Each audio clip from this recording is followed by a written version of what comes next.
ناظرین، کولمبو میں trade and investment conference کا آغاز ہو چکا ہے۔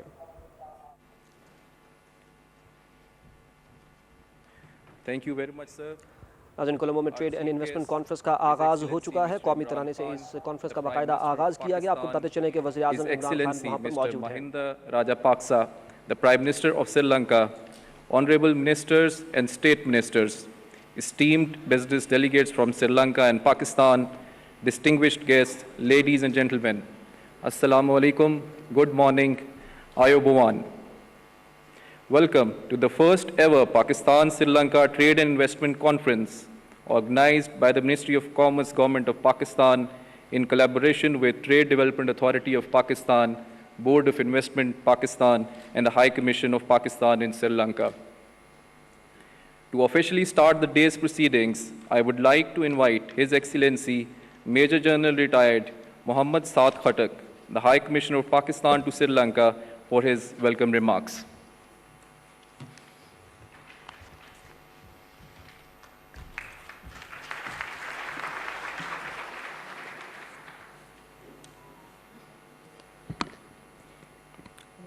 اعوذ باللہ من الشیطان الرجیم، بسم اللہ الرحمن الرحیم۔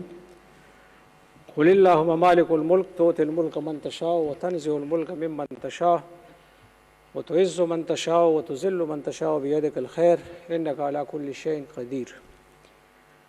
In the Holy Quran, the Allah Almighty asks the Holy Prophet, peace be upon him, to say, Our Allah, the owner of sovereignty, you grant kingdom to whom you will, and you take back kingdom from whom you will. You give honor to whom you please, and you disgrace whom you want. In your hand is all the good. Surely you have all the power over all things. Sadaqallahu al-Azim. His Excellency, Honorable Prime Minister Imran Khan, Prime Minister of the Islamic Republic of Pakistan, Honorable Prime Minister of Sri Lanka, Excellency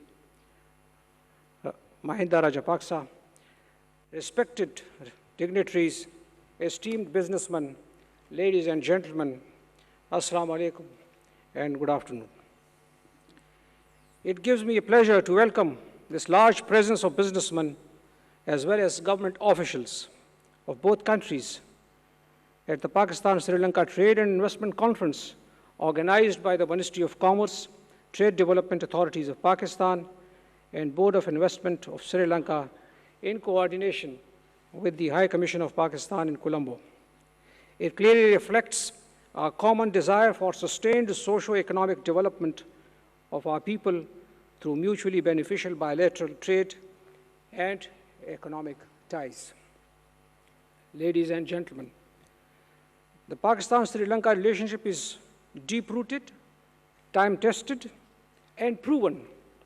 The two countries stood by each other in the most difficult periods of our short history. It's time that the benefits of that relationship are translated towards the economic development of our two people.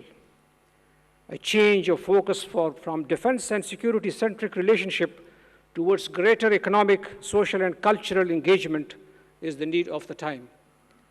The two countries enjoy strong historical trade legacies dating back to the period of Ashoka, the Buddhist civilizations in the region, and the recent British colonialist period. These historical bonds need to be built upon to the benefit of our two people. Our free trade agreement, signed in 2005, need to be fully utilized to exploit the true potential and capacity of our countries. I am very hopeful that through the showcasing of our investment opportunities today, we would not only assist our business communities in enhancing our traditional imports and exports between our two countries in our respective areas of strength, but will also open new avenues of joint ventures between our businesses in various high-potential areas such as textile, manufacturing, pharmaceuticals, agriculture, information technology, and most important, tourism, including the religious tourism. The development of China-Pakistan Economic Corridor can be used as a new available pedestal to further accelerate our bilateral economic engagement for mutual benefits. I hope that the bureaucracies at both ends would catch up to and gear up to the vision and leadership that the two countries are bestowed with right now. In the end, ladies and gentlemen, there is no doubt that Pakistan and Sri Lanka enjoy excellent relations, but today it is time to move closer to new areas and further cement our relationship. I thank you all for your presence here today. Thank you. Thank you, Your Excellency. May I now request the Honorable Advisor to the Prime Minister of Pakistan for Commerce and Investment to share his views with the distinguished guests. Mr. Abdul Razak Daud, ladies and gentlemen.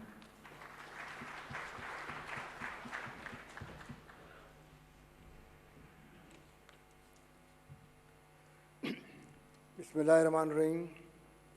His Excellency Mr. Imran Khan, Prime Minister of Pakistan, His Excellency Mahendra Rajapaksa, Prime Minister of Sri Lanka, Honorable Ministers from both Sri Lanka and Pakistan, distinguished guests, respected members of the business community, ladies and gentlemen.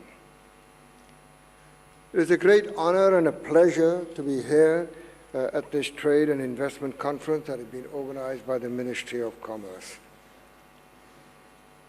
The aim of this conference is to bring the business communities of the two countries together to be able to discuss and explore new ways, new ideas of finding new avenues and new opportunities for increasing trade and investment. The presence of the two prime ministers and the high dignitaries from the two countries is a testament of the importance the two governments are attaching to the trade between our two countries, and this is a wonderful feeling for all of us. Fellow businessmen and businesswomen, under the leadership of our Prime Minister, we have come here not to fear the future, but to shape it. And we feel that such conferences as this will begin the shaping of that future.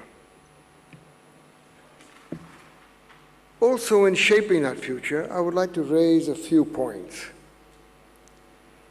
We signed an FTA with Sri Lanka in June 2005. Since then, our exports have doubled, and our exports are now around $400 million. This seems good, but I honestly feel not good enough. It doesn't match the relationship that we have between our countries, and I feel that it should be much, much better. To further that trade through the FTA, we had a very constructive meeting with the trade minister today, and we discussed all elements of the PTA and the ideas of including services and investment as part of the FTA. We will be meeting again in April, and inshallah, we want to take all the points, their points and ours, and be able to implement them from our side in our budget in June this year. Ladies and gentlemen, an important and an interesting challenge, and a far-reaching one, is what I want to now talk about. Under the direct patronage of our Prime Minister, the Ministry of Commerce has been interacting extensively with Afghanistan and Uzbekistan on opening trade routes, free movement of trucking, and a PTA with each of the countries. Also, we have offered both the countries lease facilities at our ports at Gandhara for staging their exports beyond Pakistan. In the same manner, Uzbekistan has offered Pakistan a staging facility inside Uzbekistan at Derzmir, so we can also send our goods and be able to go beyond Uzbekistan into the Central Asian republics. In a similar manner, we discussed with the Honorable Trade Minister today that why should we not look at offering the same facility to Sri Lankan businessmen, to the Sri Lankan government, that they open a facility at Gandhara, so that means exports from Sri Lanka can reach Gandhara and from there go beyond to the Central Asian republics and China. This movement of goods under the CPEC is a futuristic opportunity, and I feel for both businessmen of Sri Lanka and Pakistan, it is a new frontier, and the government is very, very keen that it should develop. I would look at this as an opportunity, a great opportunity that awaits us, as long as we have the courage to keep moving forward with determination. Ladies and gentlemen, the third area is I want to talk directly to the Sri Lankan business people and to say, do look at Pakistan. Pakistan is now has changed. In the last 2 years, in spite of COVID, we've been able to improve our current account deficits. We've been able to build our reserves, improvements in our growth of investment. Just last year, we got foreign investment of $2.5 billion. Today, I speak to you as a businessman. I can assure you, today, Pakistan has made a very dramatic turnaround, and the country is now in a rapid industrial growth right now. I appeal to the business community of Sri Lanka to take advantage of this opportunity. Things are dramatically changing, and as a businessman, please come over and take your share of the investment. How has this dramatic change come about? Well, one very important factor was that our management of the COVID crisis under the direct supervision of our Prime Minister, our economy has shown a remarkable turnaround.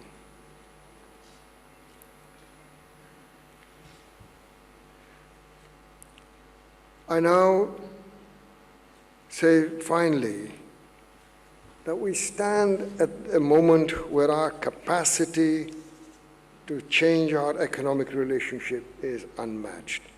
What an incredible privilege that is for all of us. I hope that the B2B meeting will be successful, and that and I can assure you that this conference will be followed by more, and including perhaps Pakistan having a single country exhibition here in Colombo. And we would invite all the business people to come to Pakistan, and please do come and feel the pulse of industrialization that is going on. To conclude, the business community of both countries, we must not accept the current level of economic relations. We must imagine what that future relationship might be, and then work hard towards that future. I would like to take this opportunity to thank the Prime Ministers of the two countries for gracing this occasion, thank the dignitaries and the ministers from both sides. And also, I would like to thank the Ministry of Commerce and the Ministry of Foreign Affairs of Pakistan, who I know have worked very, very hard to prepare for this conference. And finally, I hope that the B2B sessions that will follow, I wish them every success, and I wish to welcome the businessmen from Sri Lanka to Pakistan, and let us together build a great economic relationship. Thank you very much. Thank you, Excellency. May I now request the Honorable Minister of Foreign Affairs of Pakistan, Mr. Makhdoom Shah Mahmood Qureshi, for his remarks. Minister of Foreign Affairs of Pakistan, ladies and gentlemen.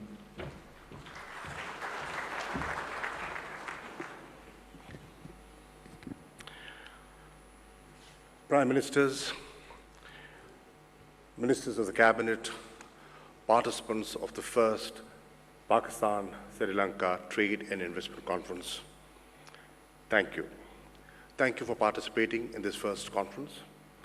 I recall a year ago, we held a similar conference in collaboration with the Ministry of Commerce in Nairobi, Africa. In line with our Engage Africa policy, and it led to 7% growth in our bilateral trade in 1 year. So the potential, as the advisors is there. We have to look at how to improve upon it, how to include new sectors into it to draw maximum benefit from it. When Prime Minister Imran Khan took the reins of government, all our economic indicators were pointing in the wrong direction. In 2.5 years, we have achieved, to a large extent, economic stability. And now, the Prime Minister is directing us to focus on growth, and that can only come through investments and enhanced bilateral trade. Pakistan has moved up a number of ranks in the ease of doing business. Prime Minister's government is facilitating investments in Pakistan. Incentives have been given to a number of sectors, particularly real estate and housing sector. Our focus has shifted from geopolitics to geoeconomics. We feel that Pakistan is geographically so located that we can take advantage of our geographical location. And we want to make Pakistan into a hub for economic activity. Transshipment, it's possible, it's doable. And our focus is peace, development, connectivity. CPAC is one example of that project that links regions and provides that regional economic connectivity that promotes trade, that promotes investment. The Foreign Office is there to assist, to facilitate, and the focus of the Foreign Office under the directions of the Prime Minister Imran Khan is economic diplomacy. Ladies and gentlemen, you're welcome to come to Pakistan, and you will see how hospitable Pakistan will be for you. Thank you. Thank you, Excellency. It is my privilege to request Honorable Mr. Ajit Newart Cabral, State Minister of Money and Capital Market and State Enterprise Reforms, to share his thoughts on this momentous occasion.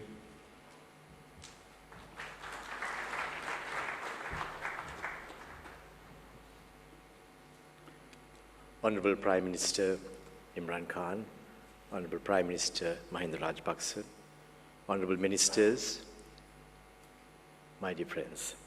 First of all, I want to thank the organizers of this Pakistan-Sri Lanka Trade and Investment Conference for inviting the Sri Lankans to share their cooperation with you. And I believe, as your foreign minister just mentioned, there would be great opportunities for us to move forward, and I'm eagerly looking forward to that.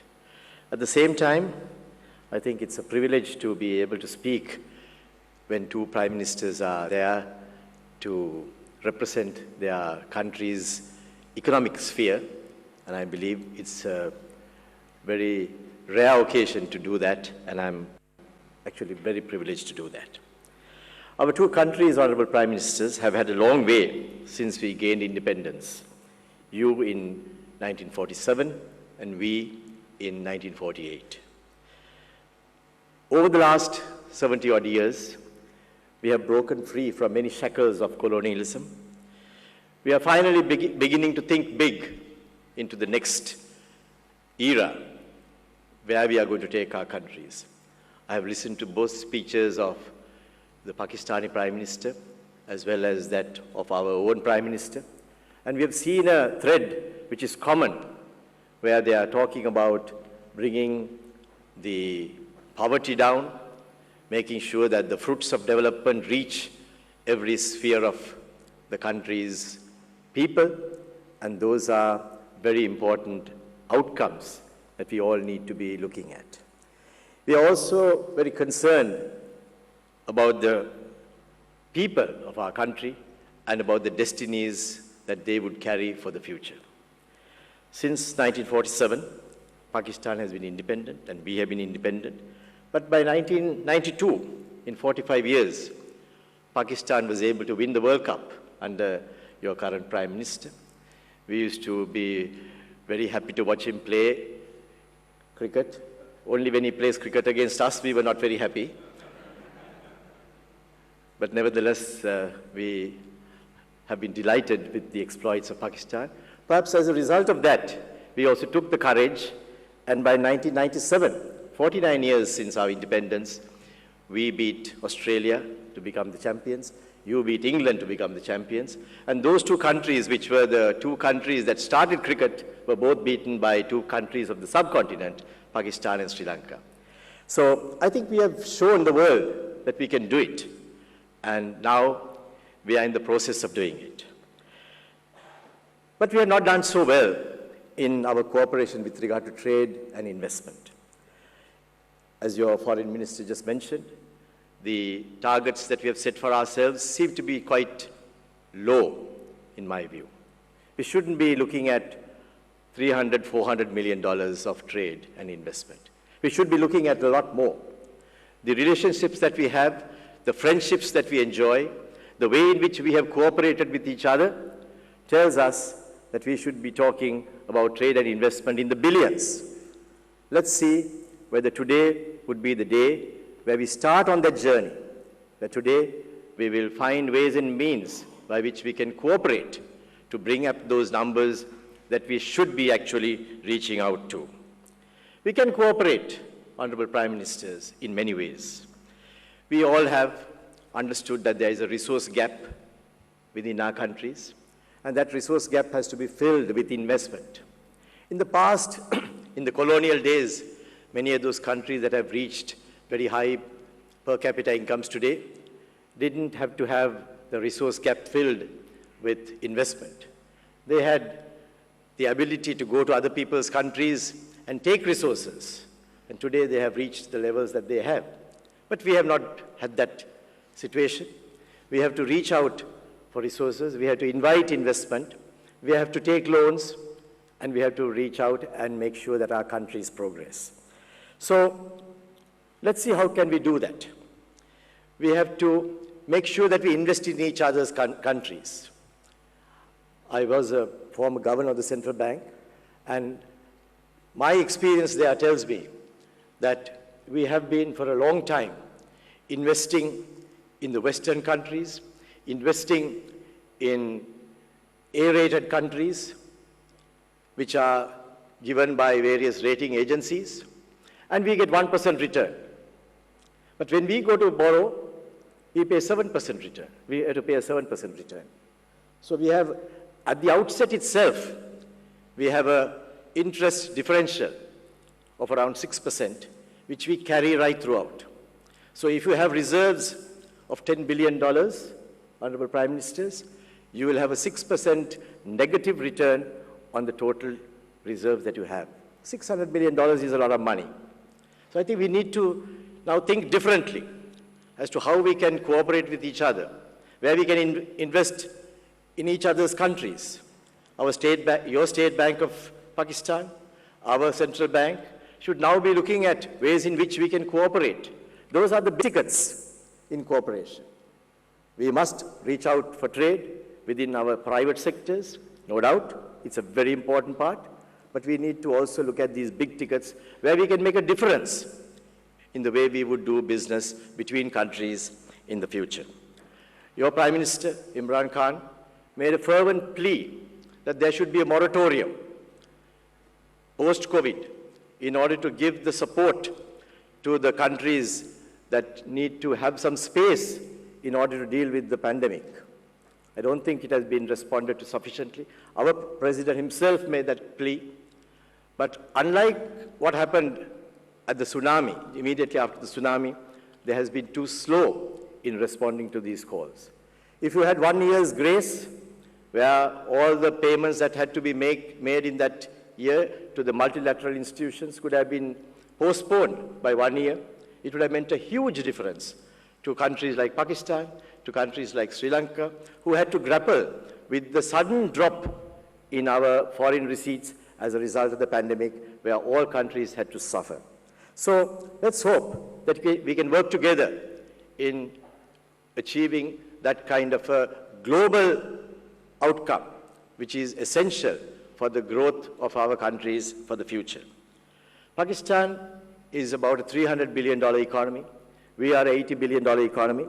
And I think today, if we can work out schemes where we can have a trade relationship of at least $1 billion and then reach out further, would be a great day for both of us.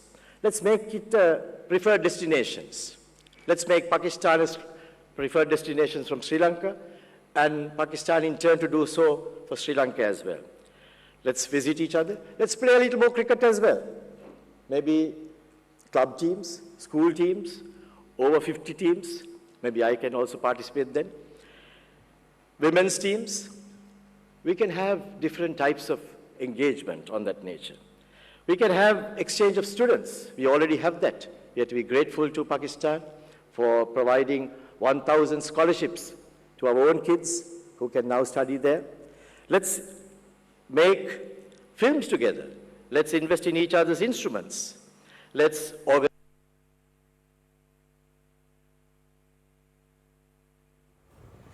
नाज़रीन आपको बताएं कि Sri Lankan state minister for commerce इस वक्त if we are to make this relationship really what it should be. Sri Lanka is also emerging as from economic stagnation, which we have gone through for the last 5 years. I'm particularly impressed with your foreign minister's position, where we should now move from geopolitics to geoeconomics. And why not? I think that's an excellent trend for us to maintain together.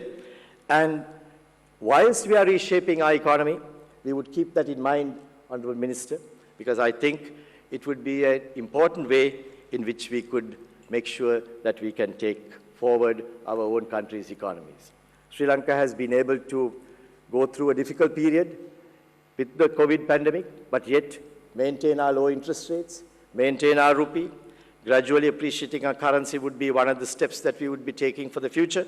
A continuous pipeline of investments would be also looked at by us, the same way that you are.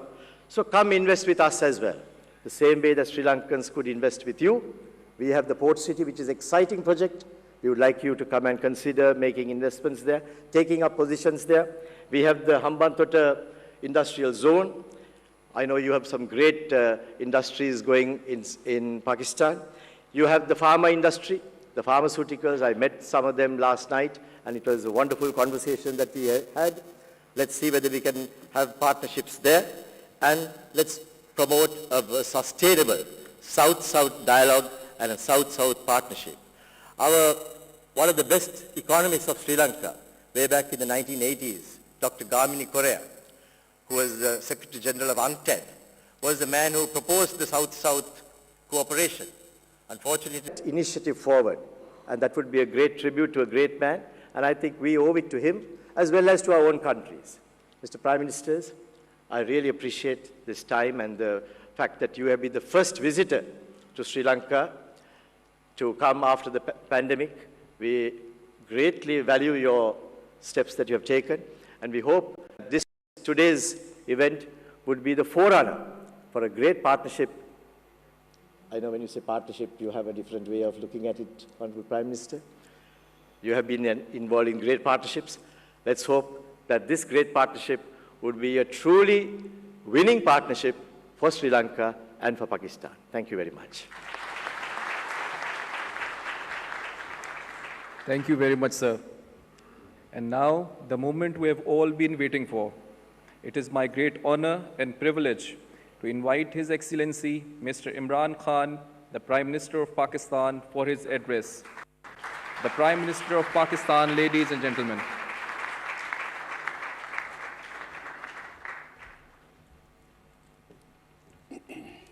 Bismillah ar-Rahman ar-Rahim. Honorable Prime Minister, ministers, members of the Sri Lankan business community and our visiting businessmen from Pakistan, ladies and gentlemen. First of all, I want to thank the Prime Minister for one of the most enjoyable evenings I had in a long time last night. Partly because, of course, Corona, we never had evenings like that. But it was good to see the cultural show and a really relaxed evening, and not to mention the amount of food that I consumed that I haven't had for a long time. Ladies and gentlemen, my motivation in politics was only one: poverty alleviation. I struggled for way back in almost 25 years ago. I entered politics because I felt that the best way to reduce poverty in our country would be to set up a welfare state.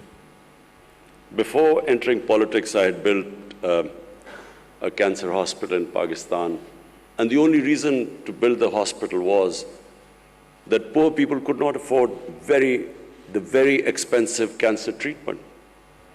So therefore, the idea to have a cancer hospital where a poor person could go in and not worry about the expensive treatment. But during that time when I was building the hospital, I began to realize that in a country of right now 220 million people, the only way you can help the majority of the poor people is if you build a welfare state. And so that was the motivation. And today, I must say, I had a very good conversation with the President because I realized that he also was motivated by poverty alleviation. And so the current problem in Pakistan, which we face, is food inflation. And so we were discussing how to bring down the prices of food items. And so we came up, he told me how he went to China, and he actually visited various farms from where he discovered that how the Chinese how they had reduced the gap between the wholesale and the retail. So previously, and in our country right now, what the farmers produce and what that produce is sold in the retail shops, there's a huge gap. And so the Chinese reduced that gap through technology. And so I must say, I thank the President because I'm immediately going to go back and bring in technology to reduce this gap. The other way we can reduce poverty is through investment, is through promoting profitability, business. And so that's my second emphasis right now. We have completely changed our policies in Pakistan, which have sadly been there for almost 40 years, where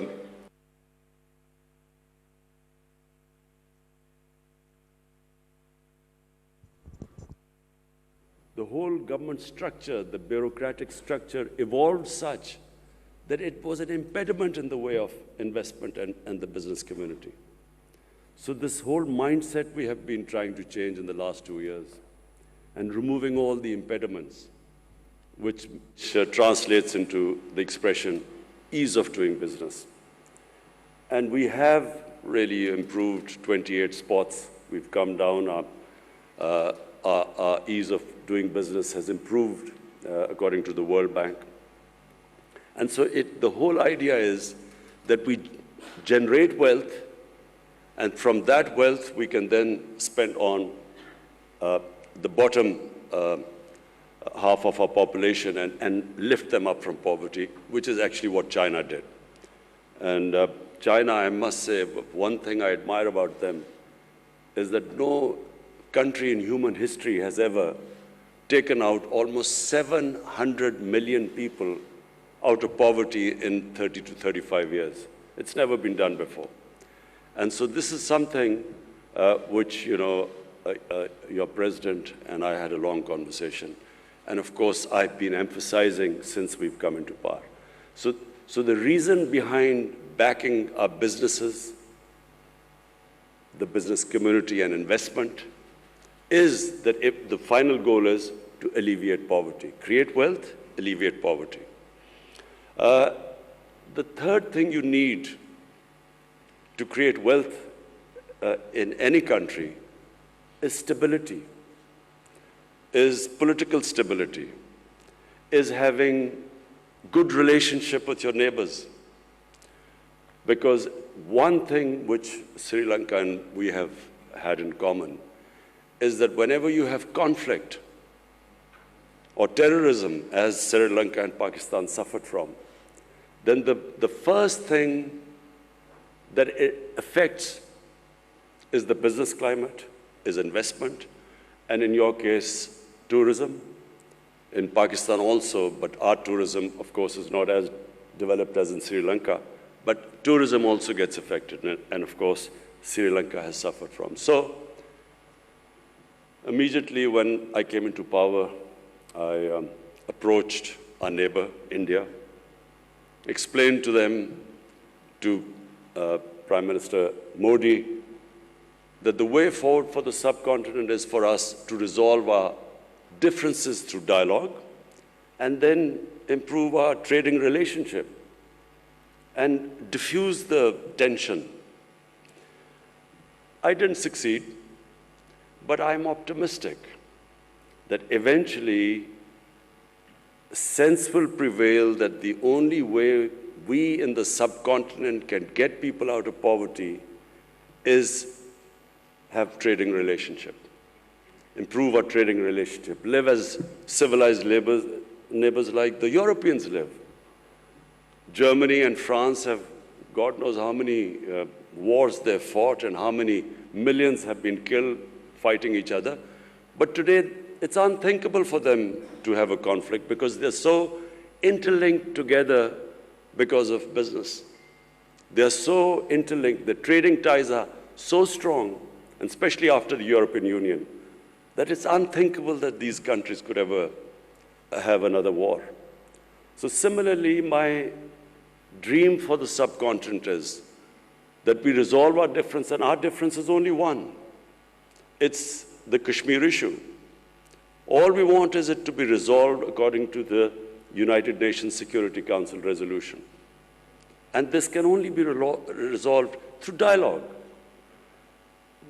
What we've seen in the world in the last 20, 30 years, that when you have conflict between nations, it only breeds more conflicts. A nation goes into war to supposedly to solve one problem, they create 5 other problems after that. You have a war and the US goes into Iraq to finish off supposedly Al-Qaeda, but then you have ISIS in return. So conflicts are no way of solving problems. And I again give the example of China because President Xi specifically spoke to me. He said he also has problems with their neighbors. But all these problems are subservient to trade. Everything is subservient to investment and well-being and business.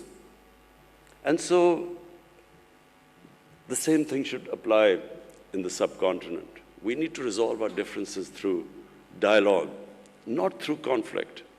Because eventually, when you do not trade, when these huge, the subcontinent with almost 1.3 billion people, imagine the potential it has. It is one of the biggest markets. And the only thing, in my opinion, keeping it where it is right now, unfortunately, is that our inability to resolve our political differences through dialogue. I also feel that, and I want to believe that Pakistan can play its part in reducing the rising tensions between the United States and China.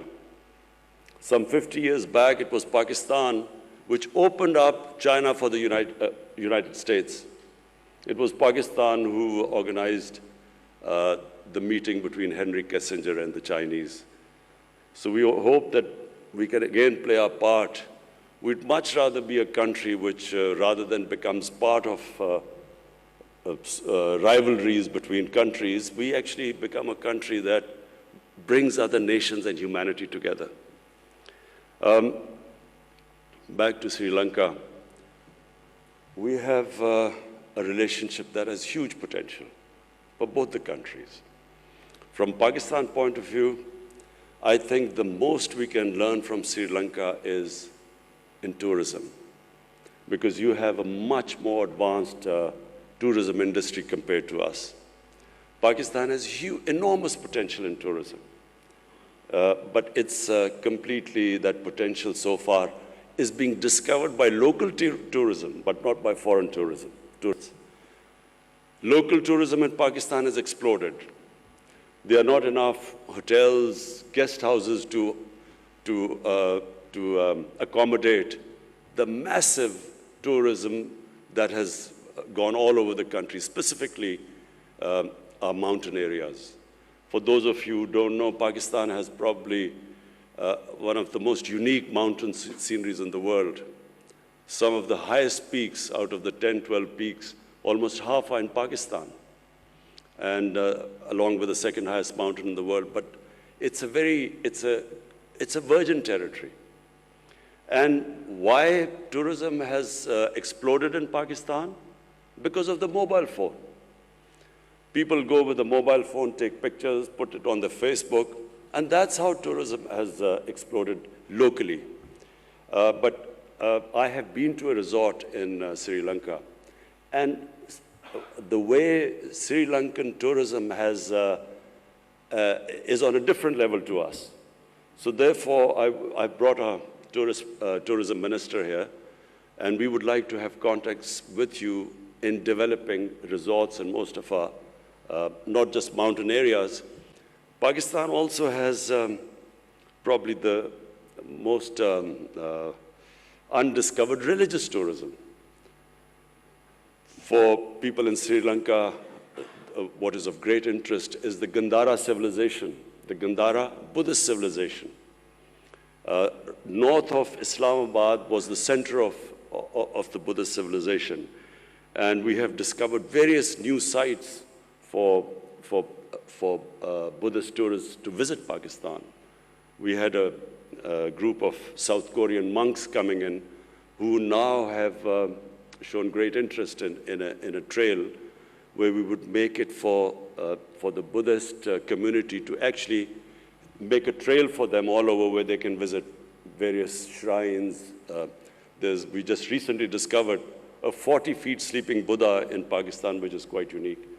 So apart from mountain tourism and religious tourism, we have a coastline, which is where we can, of course, again learn from Sri Lanka, because you have quite advanced beach tourism. Finally, I would like to ask the business community in Sri Lanka to participate in our CPEC project. CPEC is an initiative of the BRI, the Chinese Belt and Road Initiative. And it opens the opportunity, as our Commerce Minister just mentioned earlier, that it opens the opportunity of Sri Lankan businesses right up to Central Asia.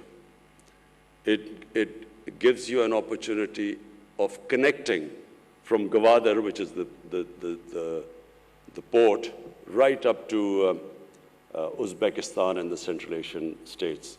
And this is the connectivity which Pakistan offers. Along with, in CPEC, we have these special economic zones, which give incentives to businesses to set up industry there. So I invite the Sri Lankan businesses, investors, businessmen. You can come over to Pakistan, and we'll be hosting you. Meanwhile, we brought our Pakistan business community, top businessmen here, who will be interacting with you and discussing various ways which would be of mutual benefit to both of us, both the countries. I again thank the Prime Minister for inviting me to Sri Lanka. I extend my invitation to you, Mr. Prime Minister. We look forward to seeing you. And finally, about cricket, I saw the evolution of Sri Lankan cricket team from a non-test playing country into a country that actually won the World Cup in my hometown, Lahore. And I never thought I would see that happen. But the emergence of the Sri Lankan cricket team was actually, for us in the subcontinent, a source of great pride, because it meant that, it was another team which could challenge the best. And yes, the answer about more interaction in sporting relationship, yes, because nothing improves the standard in countries more than when you have countries playing each other in various sports. Number one, cricket, because this is a passion in both the countries. But in Pakistan, our squash teams have been of very high quality, and of course, a hockey team. So we would start our interaction in these areas too. Later on, of course, I'm going to a sports event, so I'll talk more about it there later on. I again thank you. I want to thank our Ministry of Commerce and our Foreign Office for organizing this event. Thank you.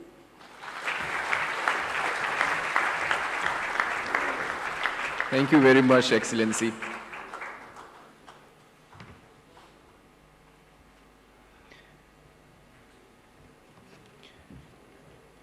Now, moving on with today's proceedings, I would now like to request Mr. Muhammad Humair Kareem, Additional Secretary, Ministry of Commerce.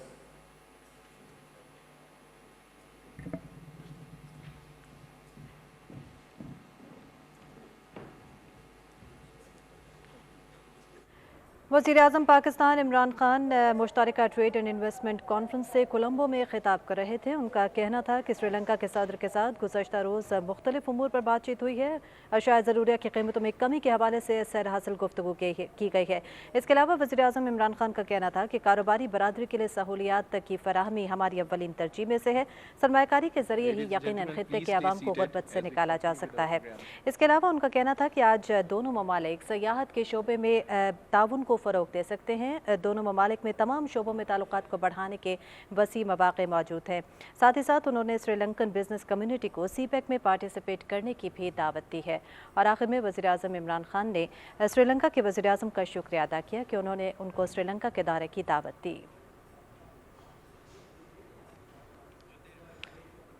Trade and investment conference میں وزیر اعظم پاکستان عمران خان خطاب کر رہے تھے۔ انہوں نے کہا کہ خاص طور پر کرکٹ کے شعبے میں دونوں ملکوں کے درمیان تعاون کیا جا سکتا ہے، اور کرکٹ ہی ایک ایسی چیز ہے جو دونوں ممالک میں پیشن کے حوالے سے برابر ہے، اس لیے ایک دوسرے کو قریب لانے میں مدد دے سکتی ہے۔ انہوں نے کہا کہ سرمایہ کاری کے ذریعے ہم غربت میں کمی لا سکتے ہیں، اور کاروباری برادری کے لیے سہولیات کی فراہمی ہماری اولین ترجیح ہے۔ آپ کو بتائیں کہ کولمبو میں Pakistan Sri Lanka trade and investment conference میں وزیر اعظم عمران خان جو ہے وہ شرکت کر رہے ہیں۔ انہوں نے کہا کہ پاکستان میں نہ صرف یہ کہ ٹورزم جو ہے اس میں بہت زیادہ مواقع موجود ہیں، بلکہ جو ریلیجس ٹورزم ہے، مذہبی ٹورزم ہے، اس کے بھی بہت زیادہ مواقع موجود ہیں، اور اس کے ساتھ ساتھ جو کلچرل ٹورزم ہے اس میں بھی پاکستان سری لنکا سے مدد حاصل کر سکتا ہے۔ سری لنکا کا جو ٹورزم کا ڈپارٹمنٹ ہے وہ بہت زیادہ آرگنائزڈ ہے، اور اس کا انفراسٹرکچر بھی بہت زیادہ مثبت ہے، اس لیے پاکستان سری لنکا سے اس حوالے سے مدد حاصل کر سکتا ہے۔ وزیر اعظم عمران خان نے کہا کہ سرمایہ کاری کے ذریعے ہم غربت میں کمی بھی لا سکتے ہیں۔ ٹورزم کے حوالے سے وزیر اعظم عمران خان کا کہنا تھا کہ پاکستان سری لنکا کے ایکسپیرینس سے فائدہ اٹھا سکتا ہے، اور سری لنکا کے اندر اس قسم کا آرگنائزڈ ٹورزم ہے اس سے مدد حاصل کی جا سکتی ہے۔ پاکستان میں ٹورزم کے حوالے سے بہت زیادہ مواقع ہیں، بہت زیادہ پوٹینشیل ہے ٹورزم میں۔ پاکستان کے حوالے سے انہوں نے کہا کہ پاکستان میں جو ماؤنٹینز ہیں، دنیا کے جو بلند ترین پہاڑ ہیں، ان میں سے 8 کے قریب جو پہاڑ ہیں وہ پاکستان میں ہیں۔ جو سیکنڈ ہائیسٹ پیک جو K2 ہے وہ بھی پاکستان میں ہے۔ اس حوالے سے پاکستان سری لنکا کے ایکسپیرینس سے فائدہ اٹھا سکتا ہے۔ جی بالکل، وزیر اعظم عمران خان مشترکہ ٹریڈ اینڈ انویسٹمنٹ کانفرنس جو کہ کولمبو پاکستان اور سری لنکا کی ایک مشترکہ کانفرنس ہے اس میں خطاب کر رہے تھے۔ ان کا کہنا تھا کہ سرمایہ کاری کے ذریعے ہی خطے کے عوام کو غربت سے نکالا جا سکتا ہے۔ ساتھ ہی ساتھ انہوں نے کشمیر کے حوالے سے بھی بات کی، اور ان کا یہ کہنا تھا کہ یقیناً جو مذاکرات ہیں وہی اس کا واحد حل ہیں، کیونکہ کسی بھی مسئلے کا حل جنگ نہیں ہوتا۔ اس کے علاوہ انہوں نے کہا کہ آج دونوں ممالک میں سیاحت کے شعبے میں بے پناہ پوٹینشیل موجود ہے، اور دونوں ممالک اس میں تعاون بڑھا کر معیشت کا ایک بڑا حصہ سیاحت سے کما سکتے ہیں۔